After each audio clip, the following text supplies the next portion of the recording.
Vamos lá, galera. Questão 9 do IME 2025. Nas últimas décadas, tem sido observado um aumento substancial da concentração de dióxido de carbono na atmosfera terrestre. Pesquisas recentes estimam que, sem a adoção de medidas mitigadoras da emissão de poluentes, essa concentração de CO2 deve atingir cerca de 545 ppm base molar no ano de 2050. Calcule a concentração molar de CO2 dissolvido em água pura a 25 graus Celsius, assumindo equilíbrio com a atmosfera nas condições estimadas para o ano de 2050. Bom, minha gente, aqui nós temos que trabalhar com a equação de Henry, né, a constante de equilíbrio envolvendo a dissolução de um gás. Então, vamos por partes, que essa questão 9, para mim, foi a mais treta de todas desta prova. Então, a gente vai contextualizar que o CO2 gasoso vai entrar em equilíbrio e vai ficar no meio aquoso, certo? Não vai formar CO2 líquido, hein? Pelo amor de Deus, gente, é aquoso, está lá no meio da água. Essa situação toda, ela é descrita por um equilíbrio químico, onde nós vamos calcular a concentração de CO2 dividido pela sua pressão parcial na atmosfera. Por isso que ele nos dá esse ppm aqui. Detalhe, né, que a constante de equilíbrio dessa situação foi dada aqui na nossa pagininha de folha de dados. Ó. Constante de Henry para CO2 a 300 Kelvin, que são as condições que ele dá aqui, né, ó, 25 graus Celsius. Então essa é a atmosfera, essa é a condição que a gente vai trabalhar. Então tá aqui, 3,3 10 a menos 2, certo? Então vamos lá. 3,3 vezes 10 a menos 2, isso vai ser igual à concentração de CO2, que é a nossa pergunta, dividido pela pressão parcial, gente. Pressão parcial de CO2 é a sua fração molar vezes 1 atmosfera.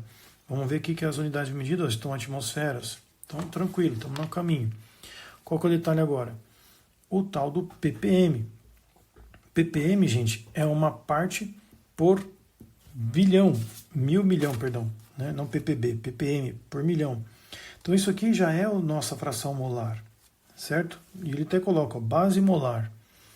Então, sem sombra de dúvidas, a concentração de CO2 vai ser igual a x 545 10 a menos 6 vezes 1 vezes 3,3 vezes 10 a menos 2. Altas matemáticas, este vai dar um valor aproximado de 1,8 vezes 10 a menos 5 mol por litro. Então essa é a concentração de CO2 na água dos mares, imagino eu, né? Em 2050.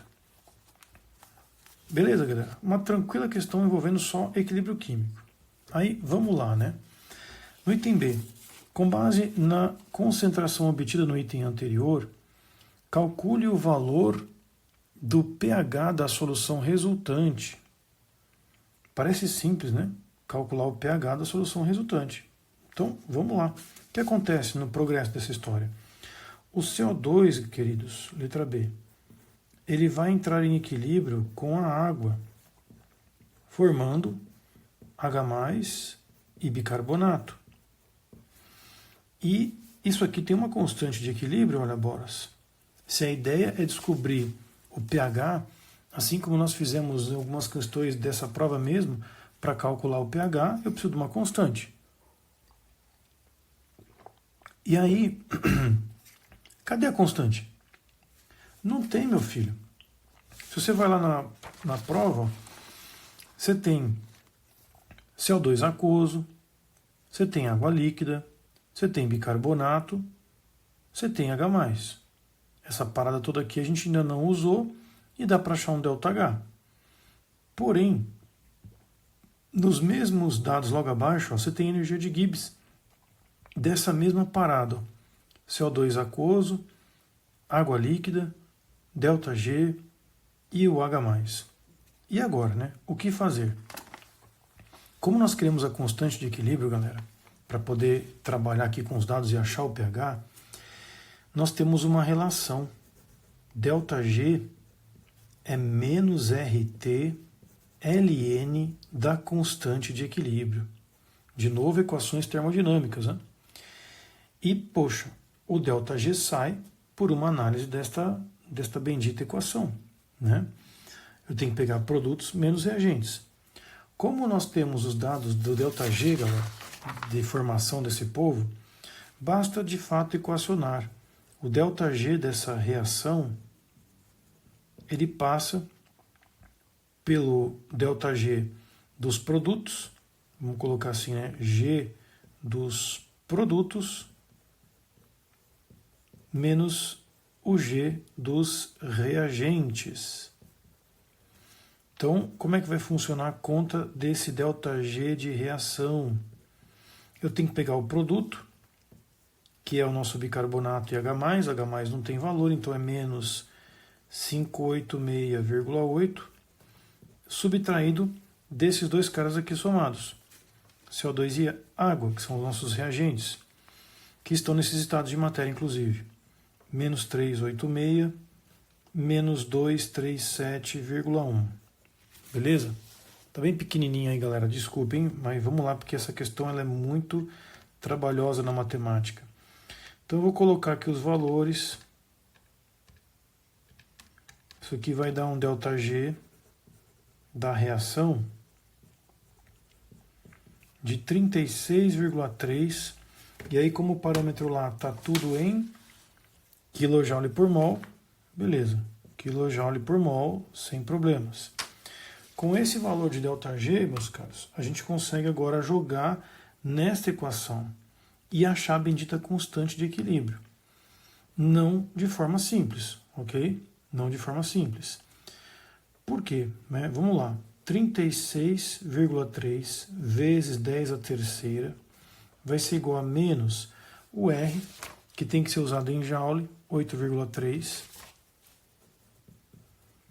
vezes a temperatura nessa história, né? A gente sabe que está em 25 graus Celsius, 298, e o Ln da constante de equilíbrio.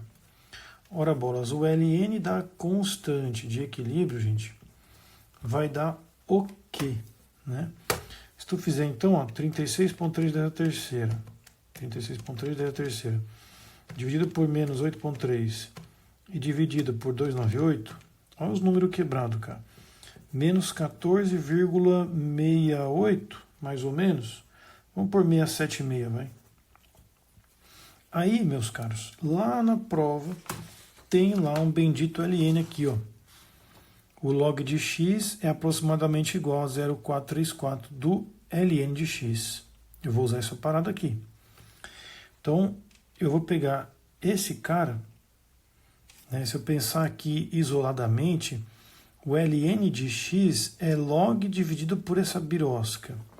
Então, eu vou escrever log do cara constante de equilíbrio dividido por 0,434. Beleza? E aí a gente vai chegar no log da constante de equilíbrio, que vai dar quanto? Tu vai lá e multiplica então essa parada por 0,434. Isso aqui vai dar menos 6,369, né? Tá bom. Aí esse cara, né, a gente vai pegar esse bichinho aqui e vai trabalhar com ele no meio da conta, né? No meio da conta. Porque a gente poderia até escrever, queridos, que a constante de equilíbrio é 10 elevado a esse trenzinho aqui. Pode ser que ajude no futuro agora, tá? Então todo esse trabalho por causa de uma constante de equilíbrio, né? Ok.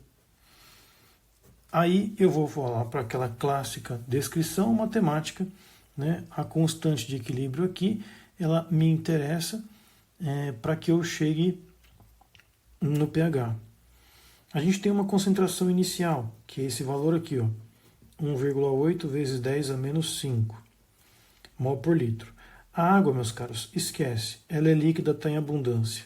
Não temos H+, nem bicarbonato. Isso é o início da reação. Reage, uma quantidade X vai ser consumida e produzir X e X. No equilíbrio, meus caros, nós vamos usar aquela bendita lei de diluição de Ostwald, que vale para constantes de equilíbrio baixas, como é o caso, que tem aqui 10 a menos 6. Então esse X é miseravelmente pequeno para que faça realmente alguma subtração.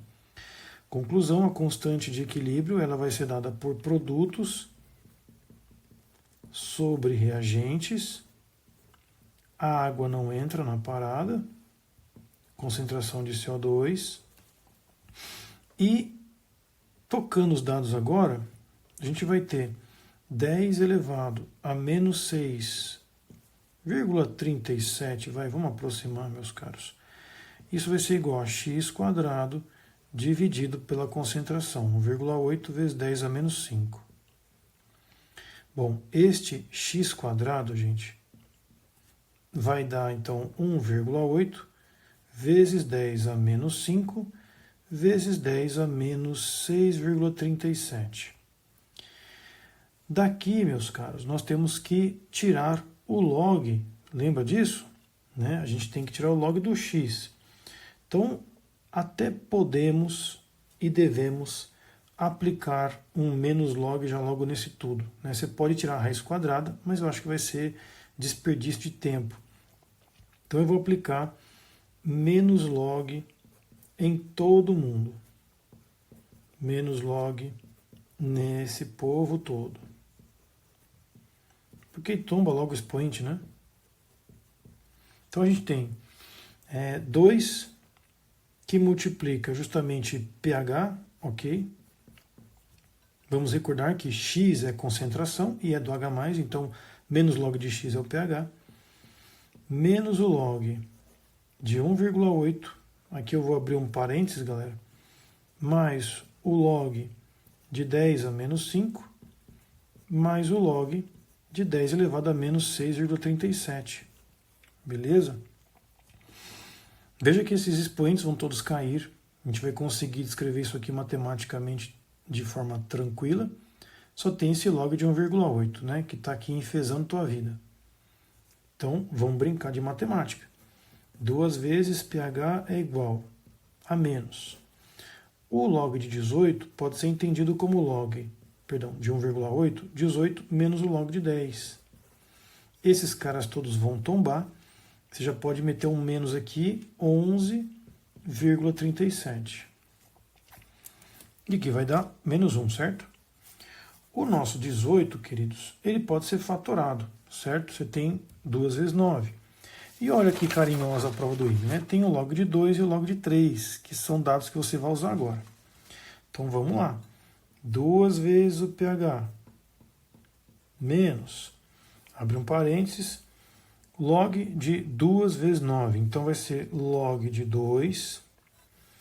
O 9 é 3 ao quadrado, portanto, mais 2 vezes o log 3, menos 1, menos o 11,37. Olha que continha linda, não? Então, o seu pH, filho, na prova do IME, ia dar o seguinte. Você vai pegar 0,301 mais 2 vezes 0,477 menos 12,37 e tudo isso aqui dividido por 2. Não é legalzinho? Cara, isso aqui na prova é para filtrar os negros, entendeu? Se o cara achou fácil a prova, era aqui que ele ia perder tempo, né? Se tu fizer toda essa parafernália aqui, vamos ver quanto que dá, né? Então você tem 0,301 mais 2 vezes 0,477 menos 12,37. Tudo isso dividido por menos 2, né? Porque tem um 2 ali. 5,56, vai? Se for o pH da história. Rapaz, que treta, né? Que treta essa questão. Achar constante de equilíbrio e ainda botar ela com um número bem ruim, bicho, para calcular. Foi bem chatinha, né? Mas digamos que em termos de teoria, ela é simples. Ela é simples. Só não é muito comum no ensino médio. Mas é uma questão que envolve constante de equilíbrio, cálculo de pH, super clássico isso aqui. Com um problema prévio de achar constante de equilíbrio, né? E umas benditas contas horríveis de log. Ainda não acabou. Nós temos ainda o item C, né? Então eu fiz essa recapitulação só para a gente poder localizar até que nível chegou esta provinha. Agora vamos ao item C. No item C, ele pede para considerar uma solução em equilíbrio com o CO2 atmosférico. Se a temperatura for aumentada e a concentração de CO2 dissolvido for mantida constante, o pH da solução aumentará ou diminuirá? Justifique. Vamos lá, gente. Então eu tenho que trabalhar com o que agora? Equilíbrio químico. Eu vou virar a folhinha aqui. E aí qual que é o detalhe? Aquela equação que nós estávamos relatando lá, né? CO2 mais água, formando o equilíbrio com H+ e bicarbonato, ela precisa de um ΔH para aplicar a lei de princípio, né? Não é lei não, princípio de Le Chatelier, princípio de Le Chatelier, que é deslocamento de equilíbrio. Se o ΔH for positivo, aumenta o deslocamento com aumento da temperatura, né? Se for ΔH negativo, aumenta a temperatura, vai só estragar. Bom, para isso, ele deu para nós, então, os ΔH dessas reações. E aí, gente, olha só que curioso isso, não? Eu já usei essa informação aqui, eu já usei essa informação em outra questão, já usamos esta, já usei essa na primeira, usamos esta na nona agora, já usamos o CO2 gasoso, entalpia, já usamos. Entalpia gasosa da água, já usamos. Agora, essas informações aqui ainda não, isso aqui já usamos. Então, veja, a prova ela foi feita realmente com carinho, para que você faça todos os dados aqui servirem para ti. Então, ó, entalpia de formação, bicarbonato, que é o produto, menos 692, menos os reagentes. O reagente nosso aqui é CO2, menos 413,8, menos aguinha, menos 285,8. Se tu fizer essa paradinha, menos 692 mais 413,8 mais 285,8, você vai chegar num ΔH positivo 7,6 quilojoules por mol, correto. Pô, a reação é endotérmica, galera. Se a reação é endotérmica, aumento de temperatura,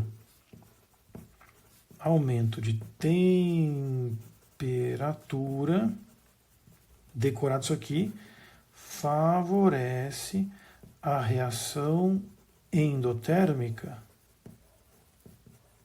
Conclusão, para este caso, como ela é endotérmica, desloca-se para a direita. Ocorre um deslocamento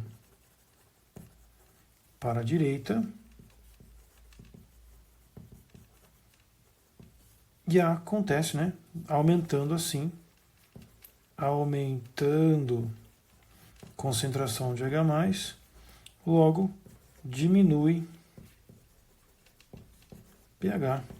Né? Essa seria a resposta de forma muito semelhante a outros vestibulares aí, galera. Porque a história de deslocamento de reação com entalpia é muito clássico. O único trabalho era calcular o ΔH. Então, isso daqui ó, já é uma questão que pode ser teste de algum vestibular. Né? FUVEST, por exemplo. Tipo, primeira pergunta de uma questão, depois a segunda pergunta logo de cara. Né? 2 perguntas de uma só. Calcular o pH de uma solução em equilíbrio de um ácido fraco também é clássico, mas é uma questão já difícil para cair numa prova de primeira fase. Não vai cair isso aqui para você em FUVEST, certo? Mas isso aqui é importante para quem presta IME. E a lei de Henry, né? Isso aqui seria possível, sim, em primeiras fases aí. Beleza?